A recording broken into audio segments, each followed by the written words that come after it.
प्रिय विद्यार्थियों, online classes में आपका स्वागत है। ये जो पद है धूमिल, कवि धूमिल का है, मोचीराम शीर्षक से अवतरित किया गया है। तो देखो,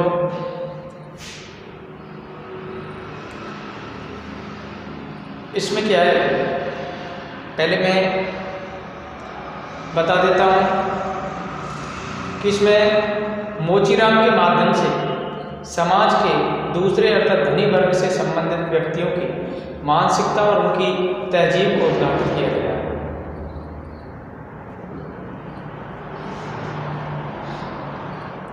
तो देखो, मैं एक बार पढ़ता हूँ इसको। एक जूता और है जिससे पैर को नाद कर एक आदमी निकला है। एक जूता और है जिससे पैर को नाद कर एक आदमी निकला है शहर को। एक जूता और है जिससे पैर को नाद कर एक आदमी निकला है शहर को। ना वह अक्लमंद है ना वक्त का पाबंद है। ना वह अक्लमंद है ना वक्त का पाबंद है। उसकी आंखों में लालच है, हाथों में घड़ी है, उसे कहीं जाना नहीं है। उसकी आंखों में लालच है, हाथों में घड़ी है, उसे कहीं जाना नहीं है। मगर चेहरे पर बड़ी हड़बड़ी है। मगर चेहरे पर बड़ी हड़बड़ी है। वह कोई बनिया है या बिसाती है। वह कोई बनिया है या बिसाती है। मगर रौब ऐसा कि हिटलर का नाती है। मगर रौब ऐसा कि हिटलर का नाती है। इसे बांधो, उसे काटो, यह ठोको, वह पीटो, खिस्सा दो, ऐसा चमकाओ, जूते को ऐना बनाओ। तो देखो, इसमें कुछ शब्द कठिन हैं, जैसे कि कुछ अलग भाषाओं से लिए गए हैं। इसे बांधो, बांधो का मतलब है बांधना। उससे काटो, काटो का मतलब उसे काटो। और यहाँ ठोको मतलब यहाँ पर किसी कील को लगा करके ठोको।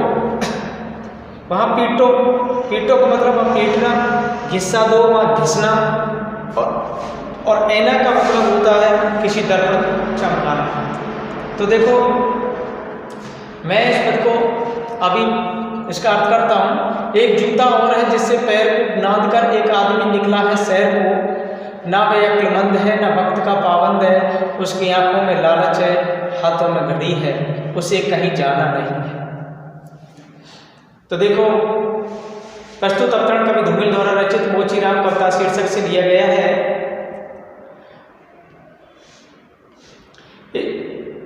इस पद्य में रचनाकार मोचीराम के माध्यम से समाज के दूसरे अर्थात धनी वर्ग से संबंधित व्यक्तियों की मानसिकता को उद्घाटित किया है। देखो, मोचीराम कह रहा है कि समाज में धनी और निर्धन दोनों ही वर्ग के लोग जूते पहनते हैं। दोनों ही प्रकार के लोग जूते पहनते हैं। मोचीराम कह रहा है कि समाज में धनी और निर्धन दोनों ही वर्ग के लोग जूते पहनते हैं, किंतु दोनों के जूते पहनने और उनके रखरखाव की स्थिति में उनकी मानसिकता के आधार पर अंतर होता है। परंतु जो जूते तो दोनों पहनते ही हैं, पर जो उनके रखने की, पहनने की जो तरीके हैं, उनकी मानसिकता है, उन दोनों में अंतर है। उन दोनों में अंतर है।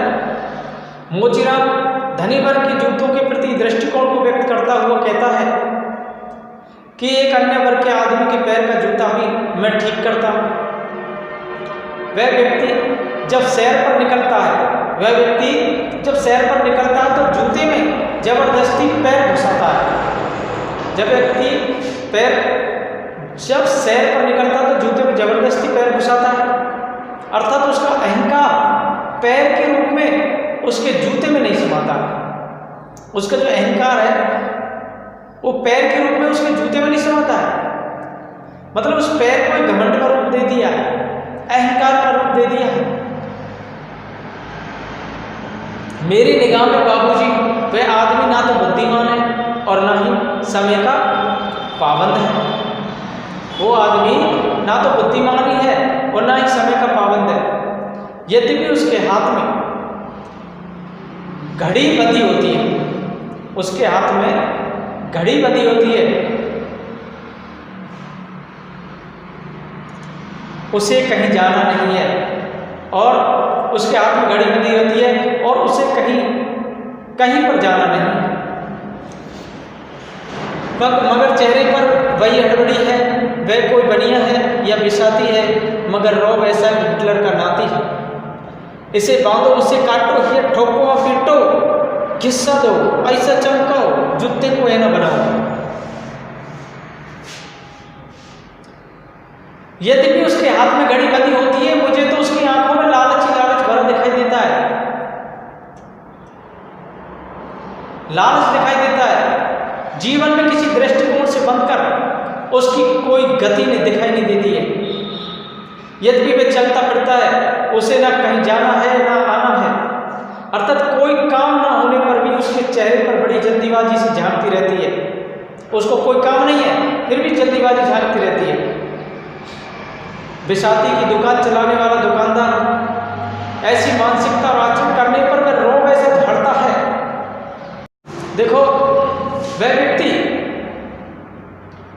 ऐसा रौब झाड़ता जैसे हिटलर का वंशज हो, हिटलर के परिवार में से हो, ऐसा रौब झाड़ता है वो व्यक्ति। उसका रौब झाड़ने का तरीका भी एकदम असभ्य है। वह मुझसे हुक्म चलाने वाली कठोर भाषा में कहता है कि मेरे जूते में इस हिस्से को बांध दो, उस हिस्से को काट दो, कील या ठोक दो और वहां कील को पीट दो, पॉलिश ब्रश से ऐसा रगड़ा लगाओ कि जूता चमक जाए और दर्पण जैसे चमकने लगे। कौन? एक धनी वर्ग का व्यक्ति उसको रौब झाड़ करके उस मोची से कह रहा है बातों को सभी को कि उस पर कितना रौब दिखा रहा। तो इसमें देखो, धनी वर्ग के जो मनुष्य हैं उनकी मानसिकता उन्हें सही सोचने नहीं देती है। उनकी जो मानसिकता है उनको सही सोचने का मौका नहीं देती है। परिणाम स्वरूप निम्न दलित मजदूर वर्ग के प्रति एक घृणा का भाव रखते हैं। दलित वर्ग होता है उसके प्रति एक घृणा का भाव रखते हैं। ये कौन? धनी वर्ग के लोग।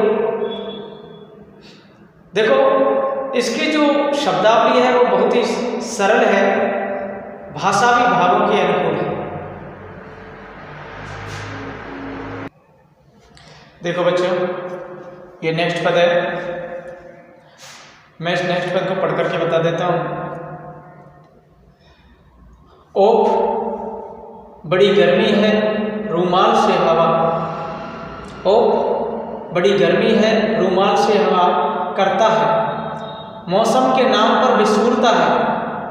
ओ बड़ी गर्मी है, रूमाल से हवा करता है, मौसम के नाम पर विसूरता है। सड़क पर आतियों जातियों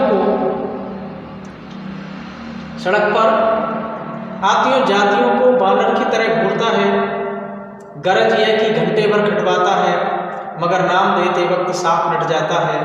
शरीफों को लूटते हुए गुर्राता है, शरीफों को लूटते हुए गुर्राता है और कुछ सिक्के फेंक कर आगे बढ़ जाता है। अचानक चिमकर सड़क से उछलता है और पटरी पर चढ़ जाता है। चोट जब पेशे पर पड़ती है, चोट जब पेशे पर पड़ती है तो कहीं ना कहीं एक चोट कील दबी रह जाती है। चोट जब पेशे पर पड़ती है तो कहीं ना कहीं एक चोट कील दबी रह जाती है, जो मौका पाकर उभरती है और अंगुली में गड़ती है, जो मौका पाकर के उभरती है और अंगुली में गड़ती है। देखो, इसमें एक शब्द है आतियों जाति। आती जाति का मतलब आने जाने वाली जो स्त्री पुरुष होते हैं ना, उनको आती जाति बता गया है। और यहाँ पर नट जाने का अर्थ होता है मना कर देना। हाँ, मना कर देना होता है। चिमकर का अर्थ होता है चमकर के उल्लास के साथ विसूरता है। इसमें विसूरता शब्द आया। विसूरता का अर्थ होता है व्यर्थ बड़बड़ाना। व्यर्थ में जो बड़बड़ाता है ना, उसका अर्थ होता है विसूरता है। तो देखो, ये जो प्रस्तुत अवतरण है ये धूमिल की एक प्रसिद्ध कविता है मोचीराम। उस मोचीराम से उद्धृत किया गया है। इसमें मोचीराम के माध्यम से धनी मानी जो वर्ग की मानसिकता है और उसी से जुड़े हुए उसके जो असभ्यता से संबंधित या अमानवीय दृष्टिकोण पर यह प्रकाशित किया गया है। उनकी जो अमानवीय दृष्टिकोण है, असभ्यता का सूचक है, उसको यहाँ पर प्रकाशित किया गया है। ओफ बड़ी गर्मी है, रुमाल से हवा करता है, मौसम के नाम पर मुस्कुराता है, सड़क पर आदमी जातियों को बानर की तरह घूरता है। देखो मोचीराम कह रहा है कि जूते की मरम्मत को लेकर तरह तरह के तरह तरह के निर्देश देने के पश्चात धनिक वर्ग जो होता है उसकी जो नासमझ है, उस नासमझ को अहंकारी व्यक्ति मौसम को कोसता हुआ अनर्गल प्रलाप करने लगता है। कभी कहता है कि जो मोचीराम कह रहा है कि जूते की मरम्मत को लेकर के तरह तरह के वो आइडिया देने लग जाता है, आदेश देने लग जाता है। और धनिक वर्ग है जो अपनी नासमझ अहंकारी व्यक्ति, जो धनिक व्यक्ति है, अहंकारी व्यक्ति है, वो मौसम को कोसता हुआ वो अनर्गल प्रलाप करने लगता है। वह कहता है कि ओह बड़ी गर्मी है, वह कहता है कि ओह बड़ी गर्मी है। कहते कहते रुमाल से हवा करते हुए सड़क पर आने जाने वाले अन्य लोगों को ऐसी हीन दृष्टि से देखता है जैसे कोई बंदर उन्हें देख रहा है। वह कहता है कि कितनी गर्मी पड़ रही है, रुमाल से अपने हवा करता है और वह आते जाते लोगों को ऐसी हीन दृष्टि से देखता है जैसे कोई बंदर घूर रहा हो। कैसा लग रहा है? जैसे बंदर घूर रहा हो। गरज ये कि घंटे भर खटवाता है मगर नाम देते वक्त सांप नट जाता है, शरीरों को लूटते हुए गुर्राता है और को सिक्के फेंक कर आगे बढ़ जाता है। देखो क्या बताऊं, बाबूजी वह मेरे घंटे भर का समय अपने काम में लगवा देता है। क्या बताऊं, वह मेरे घंटे भर का जो समय है वो काम में लगवा देता है, किंतु मजदूर देने के नाम पर,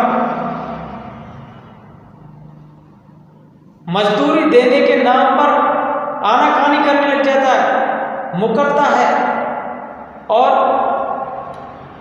गुस्सा करने लग जाता है, गुर्राने लगता है और कहता है कि लूट बचा रखी है, शरीफ आदमी को लूटते हो। ऐसा कहते हुए मजदूरी से बहुत कम कुछ सिक्के मेरे सामने फेंक करके आगे बढ़ जाता है,